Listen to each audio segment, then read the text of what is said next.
Okay, it now gives me great pleasure to introduce our speaker today, who's Ralph from Seattle. We had him share with us on steps last week, and immediately we asked him to come and speak for us.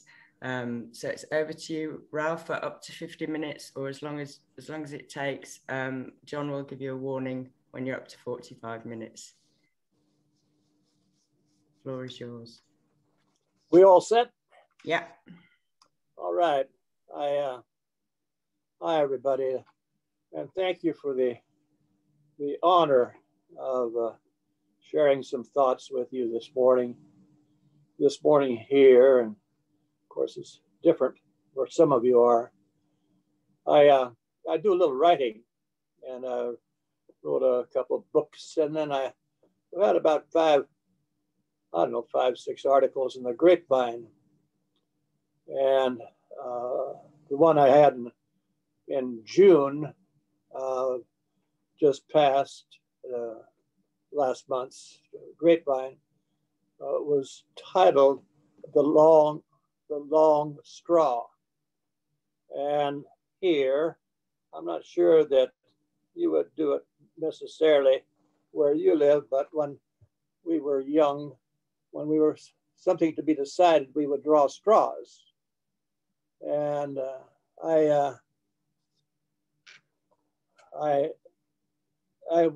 you're looking at a person that probably historically has drawn the long straw completely, just the luckiest person you've ever encountered. And I'll tell you why in a few minutes here. But my father came from Norway. My mother and father came from Norway.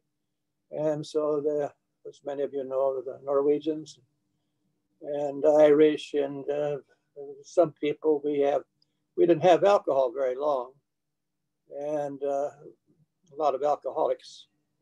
And my father was a complete alcoholic. He died very young, 51, and he died alone near what we call the Skid Road here in the States, in Seattle. And there was only 3 people at his funeral. There was no relatives on either side, on my mother's side or his side, no relatives, not even one. There was just 3 of us, myself, being related, of course, son, and a neighbor couple, but no relatives. The alcoholism, it not only killed him, he was alone, completely alone. And I think about that because I drew the long straw. I had a brother, and he died very young too. He had MS, his multiple sclerosis, and he became paralyzed when he was 17 years old. And then I had a brother in Norway, a full brother, who died young too, with alcohol and heart. And so when I say that I drew the long straw, I am truly one of the luckiest people that you've ever met. And I think about the message that I came a little story this within the last couple of weeks, and it said everything that I'm so immersed in Alcoholics Anonymous, and I relate everything to Alcoholics Anonymous, and I wonder what is a Jim 3 days now, and the lady with 2 weeks, and I'm thinking when you come here to Alcoholics Anonymous, you're brand new, and you hear different points of view. Some people say that the most important single thing is the steps in Alcoholics Anonymous, and other people say carrying the message, the 12-step, and other people say it is the spiritual part, but it depends on who's doing the talking at this. And this little girl she's in the first grade, and she said at the breakfast table, she tells her mother, "I'm not going to school today." The mother says, "Oh, this is a school day. Well, what do you mean you're not going to school?" "I am not going to school today." And well, why is that? She said, "Because on Monday, the teacher told us that 4 plus 4 equals 8. On Tuesday, she said 6 plus 2 equals 8. On Wednesday, she said 5 plus 3 equals 8. And I'm not going back to school until she makes up her mind." And I'm thinking to myself, that's the way we should probably think about this when we hear conflicting things. We'll just make up our own mind. When we say, what seems to really resonate with me, and what makes sense. And I'm thinking about that in the recovery. I would share with you a couple of thoughts before I get into my own story. I'd like to share some things that I've been emphasizing lately that seem to make a lot of sense to me. And one of the things that I heard recently, that if I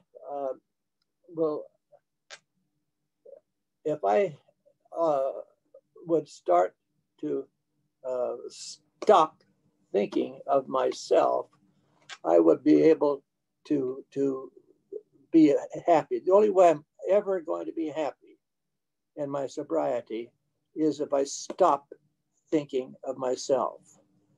And that's really the whole point of Alcoholics Anonymous, because we come in here, we learn the magic of thinking about other people, and hopefully somewhat less about ourselves.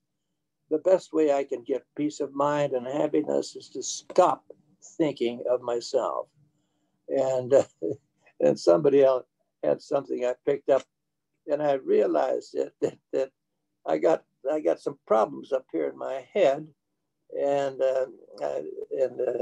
somebody's taught me that said that I've got a maniac living up there, and is locked up in my head, and we started a little meditation group, and it's an idea for I've started a lot of stuff, and because I've been here scuffling around here in a long time, as I will mention, and I started a little meditation group. We just had about 10, 11 fellows in it,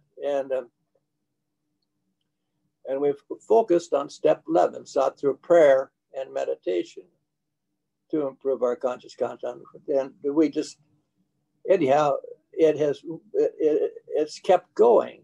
You know, in AA, if it keeps going and people enjoy it the same, they keep coming back, you have a pretty good idea that this thing is working pretty good. And so anyhow, and I wanted to deal with the maniac in my mind, and I was able to do that through deep meditation, to forget about the maniac in my mind. And another thing I came across just by accident is I didn't realize the heart was such an incredible source of energy. I just didn't learn that until much more recently. And I have to keep my heart open. And if I keep my heart open and not close it down, well, how did I close it down? By getting upset, and getting angry about what's happening in Washington, D.C. or wherever, about something that I can't. And I finally figured out, too, that probably the greatest thing I ever learned about happiness is that I learned just quite by accident, that if I wanted to be happy, I had to stop thinking about worrying and becoming upset about things I couldn't do anything about.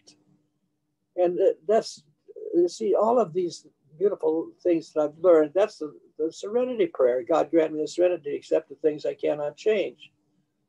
And it's amazing after we learn some of these things and start to apply them. The whole objective is to keep my heart open, because once that my heart slams shut through anger or jealousy or the challenges that we alcoholics experience, or everybody gets, and experience in this, once we close our mind, we close off all the energy. We close, and I'm starting to focus now, and trying to assimilate and to learn about the subject of love. And I've experienced more love in Alcoholics Anonymous, like all of you have, I'm sure, have. To keep the heart open and having more energy. And I think if I become a giver, and so many of us, when we come to Alcoholics Anonymous, we are takers. And the other thing that I learned, and I learned from when I came to AA, that the givers are by far the happiest. And I'll back up a little bit and tell a little bit about my disease of alcoholism.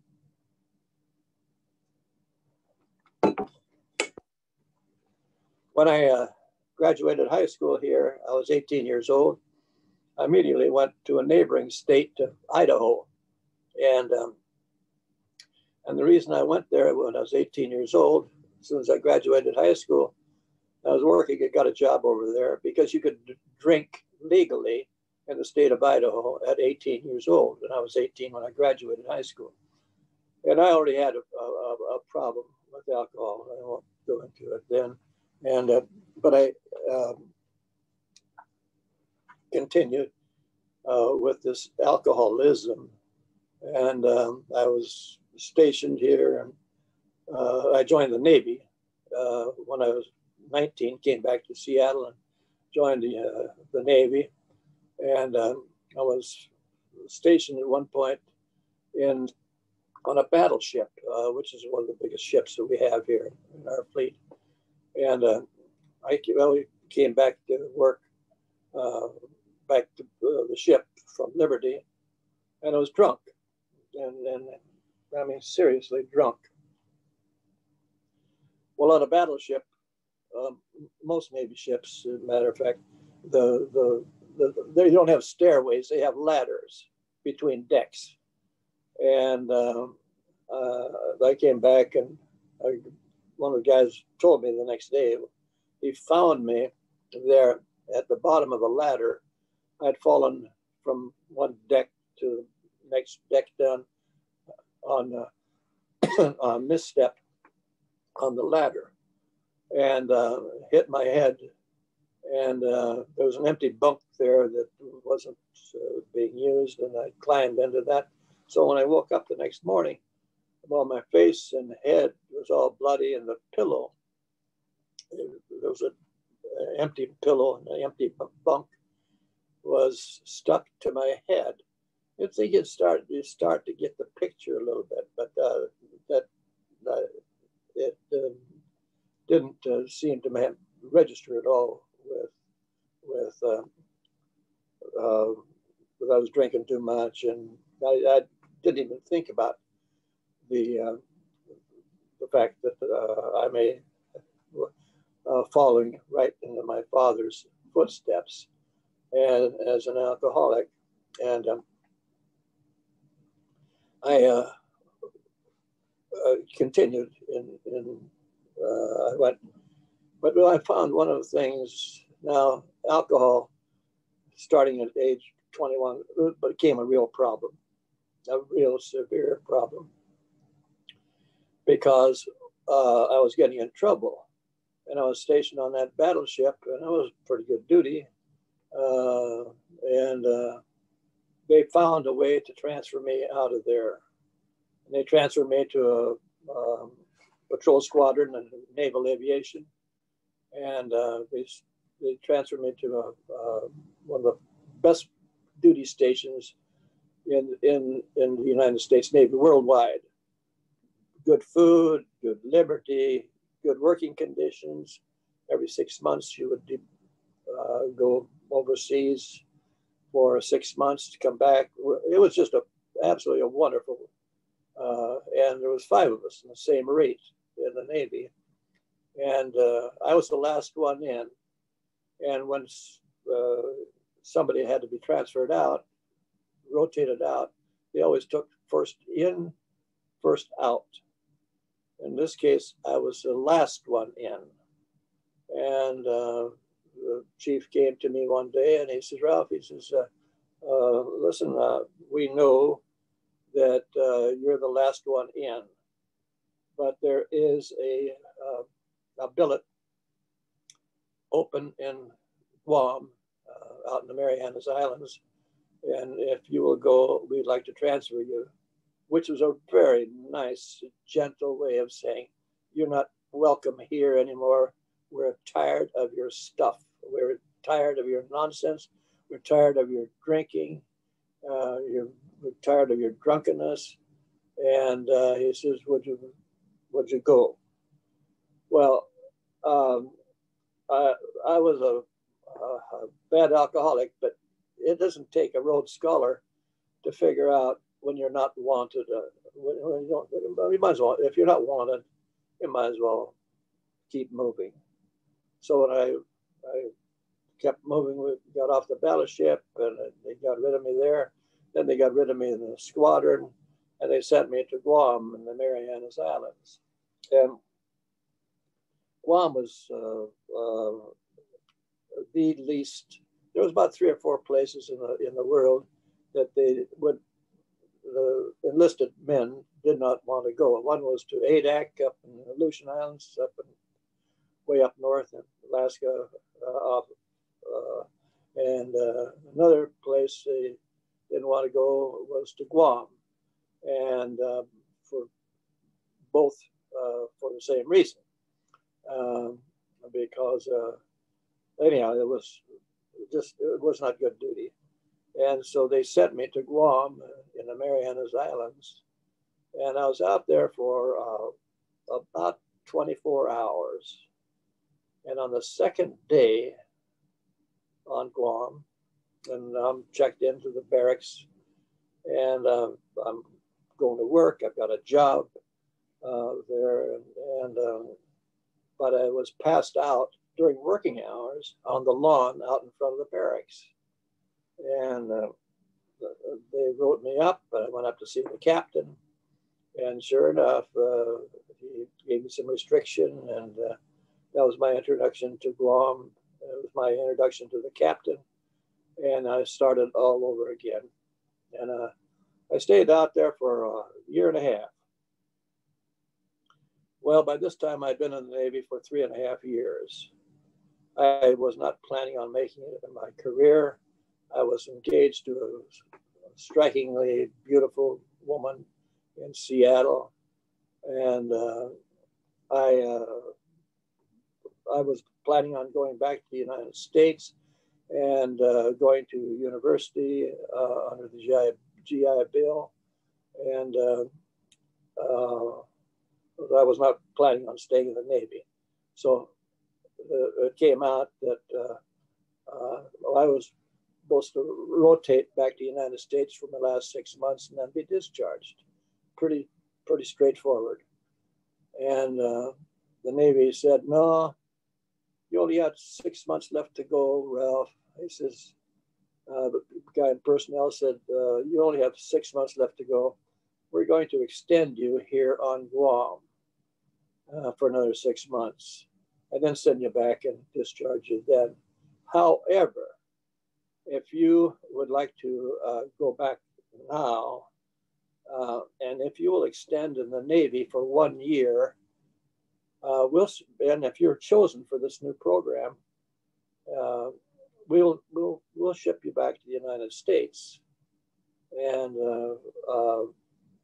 now for 30 days leave, and then you'll go be assigned someplace. Well, I thought about it. I drank on it for about 2-3 days, and I went to personnel and says, I'll take the deal. Well, and it says in one of our 12 steps about insanity. And even then, I knew this was as bad as I had become with my alcoholism. I knew that this is insanity to decide to trade 1 full year of my life, extend in the Navy for one year, just to leave the island 6 months early. But I said, I'll take it.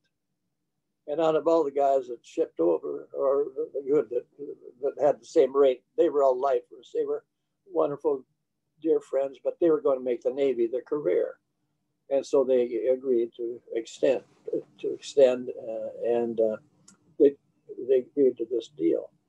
Once you got to know that when they got to Guam, it was for an alcoholic, a young alcoholic like me, this was made in heaven.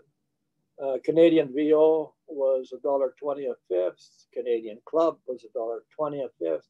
My favorite old granddad was $1.75 a fifth, and cigarettes were 80 cents a carton for 10 packs. It was like 80 cents a package. It was a perfect place for an alcoholic, and so that part was good, and alcoholism had taken over pretty good, and so I agreed to take it. And I have to tell you what happened then.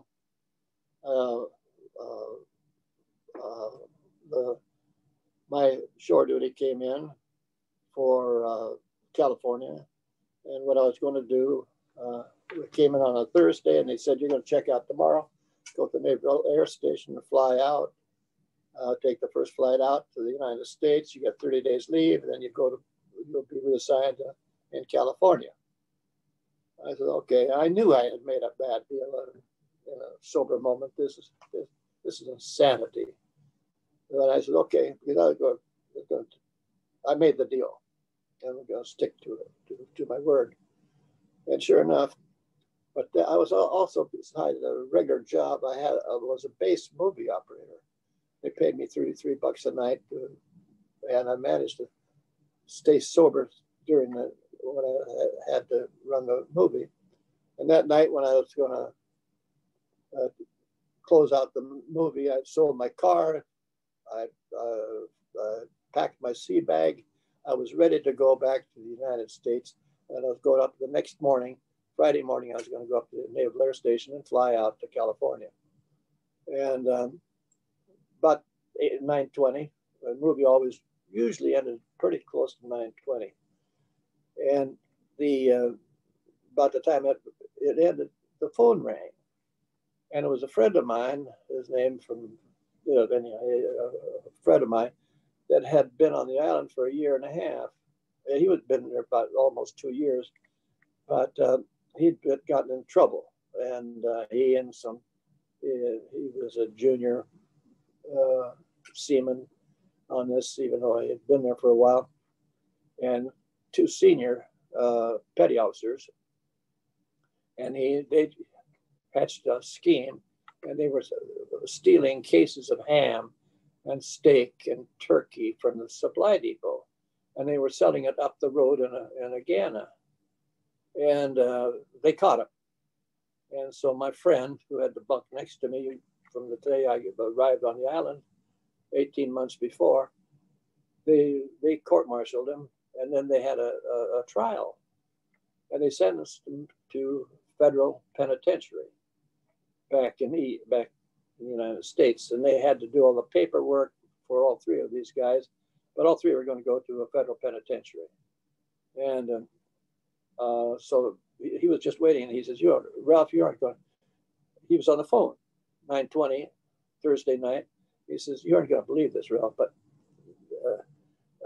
they've transferred me to sick bay, and they don't have a guard on me.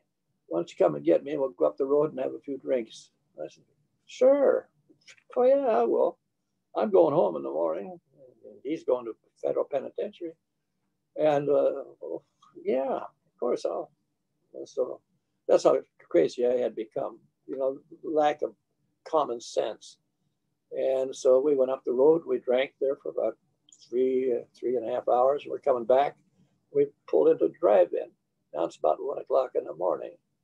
And the car hop had come out, and she had put the tray on our window. We roll up a little bit, in the old days, roll the window up a little bit, put the tray on there. She took our order, 2 cheeseburgers, 2 coffees, and we were both sitting there talking, smoking, just kind of pretty mellow. And I happened to look, we were faced right in toward the building, and I looked in the rearview mirror, that there I saw an Armed Services Police Detachment vehicle come in. And he came in, and then he pulled alongside of me on the right side, and then another one came in real slow, real slow, like 3-4 miles per hour, and he pulled his front bumper right up against my back bumper. Another one came on my left side, on the driver's side, and we were hemmed in. And then it was about 3 or 4 more of those pickup trucks, the police, Armed Services Police Detachment, and a young Marine came over to my side, and the window was already down. He said, let me see your Liberty card and ID card, and he looked in, and Fred, all the Marines, they were guards on the gate, then they were brig chasers, and then they were Armed Services Police. They rotated them out, so he recognized Fred. Well, a moron. You think how stupid I was, and I'll only speak for myself on this. A moron would know that this is a federal prisoner who's going to a penitentiary, and they just got a little careless because they didn't put a guard on him when they transferred him to sick bay. And and they carry those 45 pistols, and I learned something there, that thing isn't loaded. It took them a nanosecond, very slowly took that pistol out, and they put a clip in it that had about 8, 9 bullets in it, and then he pounded the bottom of it to seat that clip in there. And then he pulled it back, the mechanism, and now it's cocked. And it's got a bullet in the chamber. And he's got it about 6 or 7 inches from my face. And it's cocked. And I'm thinking, oh, boy, just one misstep. I am not going to have to ever worry about going back to the beautiful lady. I don't know what I was thinking. But I knew it was over. And he took, in one hand, he held the pistol right up to my face, and then took that. And I always wondered, even that night now, having a bag and all of this crap, why doesn't he take that tray and throw it? But he took that tray off and set it ever so gently, and just kind of bent his, and kept that pistol there. And the next morning, Fred, they did not take him back to the dispensary. They put him back in the cell that he had vacated. And I did not go to the Naval Air Station next day. They put me in a cell next to him. And from there, it just got messy. And they kept me on restriction for 3 weeks. My best buddy got my shore duty. And I stayed there, and finally, about 3-4 weeks later, I was supposed to go see the captain for a preliminary hearing. And my division officer called me in, and he says, "Ralph," he says, "I've talked to the captain, and they're going to let you, they're not going to send you," because they had me for aiding and abetting a federal prisoner to escape. Well, they could have sent me away for years. But they said, "Listen, they're going to drop most of the charges, and they're going to let you coast out." And I said, "Okay." So my day scheduled to go see the captain. They called it a captain's mast, and so they were going to send me to see the captain. And sure enough, I that morning at 8 o'clock after quarters, I said to the chief, I've been drunk then for about 3 or 4 days. And I said to my chief, I said, "Listen, I'm going to see the captain this afternoon at 1:15. I want to go back and put on some clean whites and shower and lay down." You could see that I was hungover. And he says, "Yeah, Ralph." And I still remember one little thing he said. He said, "Ralph, do me a favor. Shave off that scuzzy beard. This captain does not like facial hair." I said, "Thank you, Chief."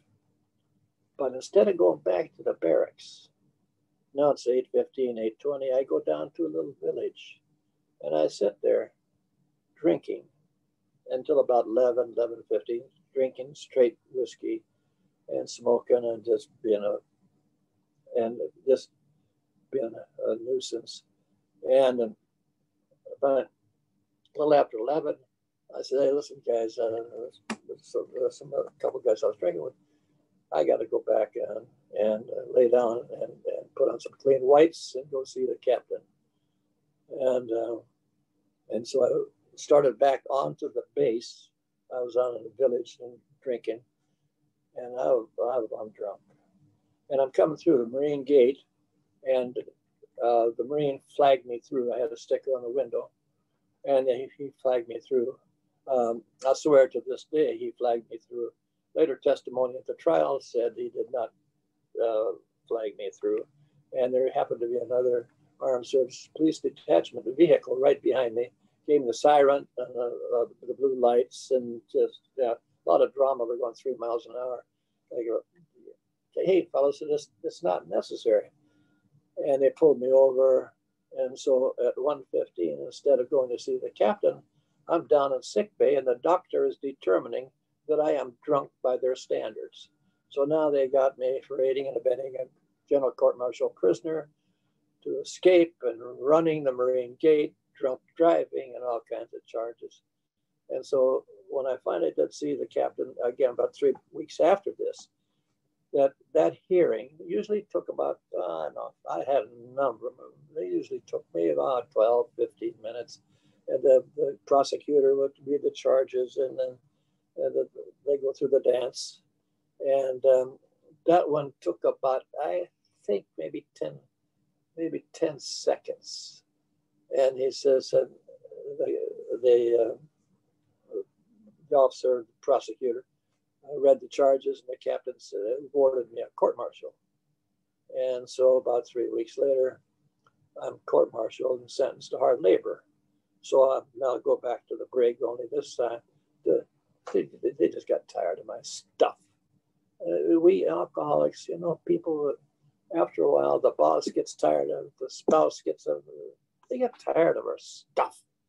And the U.S. Navy and the captain and my division officer, Armed Services, they were just tired of me. They were tired of this stuff, my alcoholism. And sent me to the brig and hard labor, and I was back in the brig now. And I'm coming back to the United States and get discharged this time. And even you can't believe this alcoholism. I became just this, I don't know if this new guy that's got 3 days, your name was Jim, but I got to tell you, learn from us that you can't beat it. You can't beat it.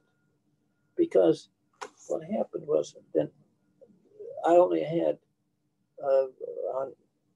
on a Saturday, I'm checking out the following Tuesday, and I'm going to fly back to San Francisco, and I'm going to be discharged. I'm going to go back to Seattle, Washington, and I'm going to marry this woman, and I'm going to go to the University of Washington.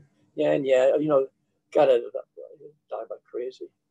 And so, and I wake up in the morning, and I had a fifth of cream de menthe and a fifth of vodka in my, and I went up to the mess hall. This was 5:30 in the morning. At 9 o'clock, we were supposed to have an admiral's inspection. Most of us at my level had never seen an admiral. We might see him drive by or something. And he was a 4-star admiral.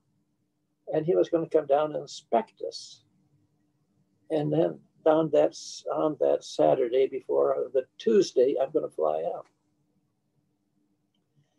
And I started drinking. I got some ice in a big malt cup, and I drank, poured in cream de menthe and vodka and ice, and I drank that to about, I don't know, 7:30. And then I got shaved, but by the time I got down and the sun had come up and we were standing between those Quonset huts on the hot asphalt, and I could hear, this is the only time I ever experienced it, I couldn't keep my balance. I was so drunk, waiting for that admiral to come by for the inspection. And I can still remember I had leather shoes, leather soles, and I could hear the sound as I started to lose my balance. I could hear the scraping. I could still hear the scraping. It's so, who the world is making that sound? It was me, and I was about to, tip over. And the chief sent somebody there, and they took me. They just kind of took me, says, "Come on," and they kind of grabbed me by the arm. And they locked me, but not locked me, but they put me into a Quonset hut and said, "Don't even look like you're going to come out. Do not until this thing is over. Don't show your face." And they didn't write me up. They let me coast out. And the following Tuesday, I came back to the United States. And but I brought my alcoholism with me. And the police, I took bonehead English and geometry and got into the University of Washington, a School of Business Administration. And I had a full 4-year ride for free books, free tuition, and a stipend under the GI Bill. It was a great GI Bill for the Korean War veterans. Everything. I lasted 3 weeks. And I got drunk again and again and again. And I dropped out of the university after 3 weeks, never to go back as a student. I ended up teaching there for 5 years, 1 class a quarter. And, but I did a cheap laugh. I said I couldn't make it as a student.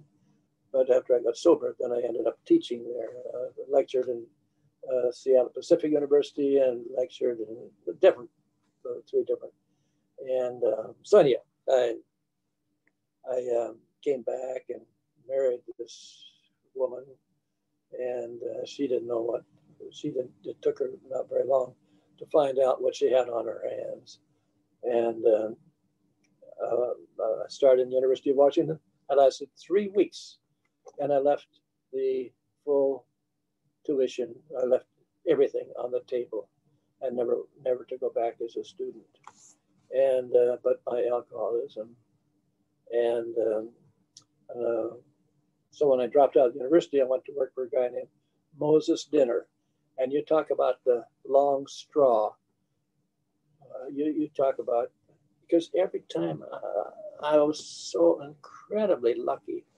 I went to work for a guy named Moses Dinner, and I had a nice little job. My wife was pregnant, and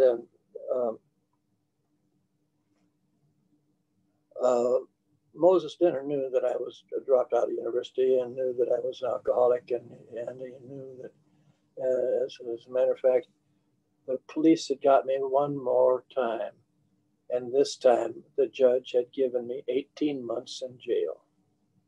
And I appealed it, as we could do here. And I appealed it and was waiting for my time to figure out what I was going to do to beat this thing, because I was still drinking. And Moses Dinner, my boss, happened to go to a meeting of businessmen. Now you talk about the long straw. This is the long straw. And every time I turn around, I end up with the long straw. You talk about lucky. There was a guy by the name of Eric Bergman who had been sober then. He got sober 5 years before on Christmas Eve, that was 1956. And he got sober on Christmas Eve, 1951. And he talking to a group of non-alcoholic businessmen, and he told about his story of his recovery in Alcoholics Anonymous. Told about the disease and everything. And Moses Dinner was sitting there, and he knew. And next time I came in to work drunk, he fired me. He came back to his business looking for an alcoholic. He knew he knew I was alcoholic. And he fired me, and he sent me to Alcoholics Anonymous. And that's how I came in. I came in through the back door. And you talk about, well, what are the odds of this one guy, Eric Bergman? And he sent somebody to call on me the next day, and Moses Dinner, he fired me. And I just go on home and go to bed, get some sleep, stay off the streets, don't drive, and I'll send somebody to talk to you about your drinking. And he called Eric immediately after Eric had given that incredible talk about his recovery in Alcoholics Anonymous. And the guy got me in here. And then on Saturday, September 1st, 1956, I'm on my last drunk. And I'm sitting in a tavern here about 4 or 5 blocks up the street from where my father died on the edge of Skid Road. And I'm sitting there at 10:30 in the morning on a beautiful Saturday, September 1st, 1956. I'm on my 3rd double Muscatel, a bareback, and an unfiltered Camel cigarette. And I looked at my watch. There was no, in a tavern like that, there was no clocks or anything. I looked at my watch. It was 10:30. I finished off the Muscatel, ground the beer, and my final act of defiance, I ground out my cigarette on the floor. It was not a very high-class place, and went home and went to bed at 10:30 on Saturday, September 1st. My wife was 5 months pregnant. She came home from work, and I got up and I said, darling, I've decided I'm going to quit drinking.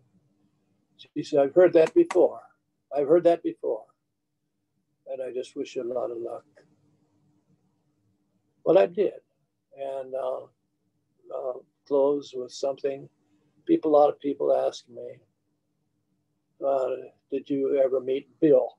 Because, you figure out if I got sober in 56, Bill was still alive. Dr. Bob, he was at the end.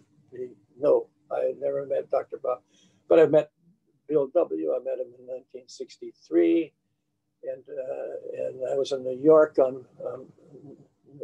I've been sober, become very successful in business, and I'm in New York, and I go into the office, and Nell Wing says, where are you from? I said, Seattle, Washington. She says, you want to go meet Bill? I said, nah, I don't want to bother him. I was pretty intimidated. No, that's okay. She said, come on. She took me back, and he was sitting there, like you see the picture, leaning back in his rocking chair in his office with his feet on the desk and his hands interlaced behind his head. So I saw him there in 1963. I saw him again in Toronto in 1965.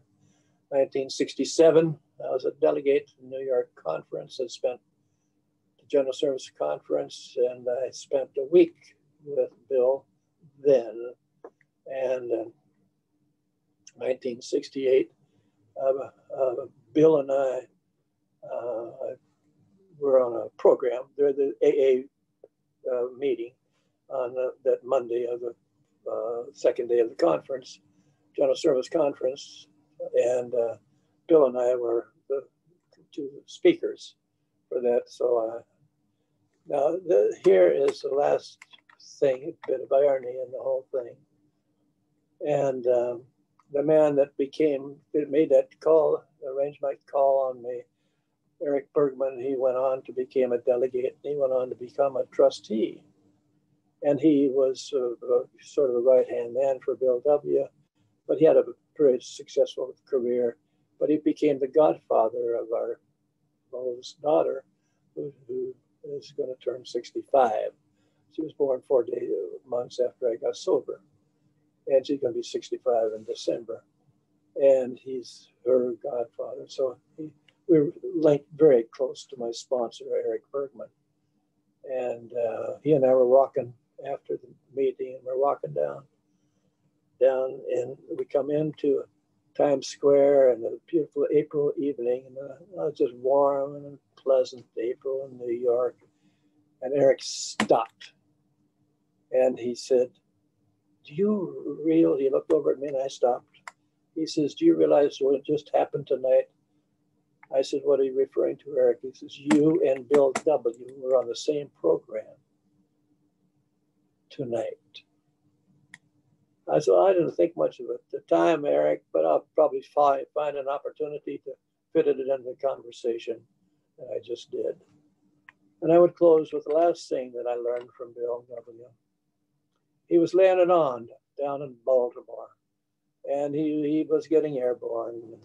There was no dry eye in the heat. He was talking about the futility of drinking, the alcoholism, the loneliness, and the futility, and he was laying it on brothers and sisters. And afterwards, a young Protestant pastor came up to him and says, "Bill," he says, "I really want to know, I really enjoyed your talk, but," he says, "I'm a little unclear as why you find it necessary to talk about the loneliness and the futility of the alcoholism." He says, "It appears to me," he's talking to Bill W., "you alcoholics are the luckiest people in the world. You found a program that is based on love and recovery and sobriety and this love that you experience one with another. You are truly the luckiest people in the world." And that sums up how I feel. Thank you for asking me to speak here today. Thank you. Thank you, Ralph, so much. Let me just stop the recording.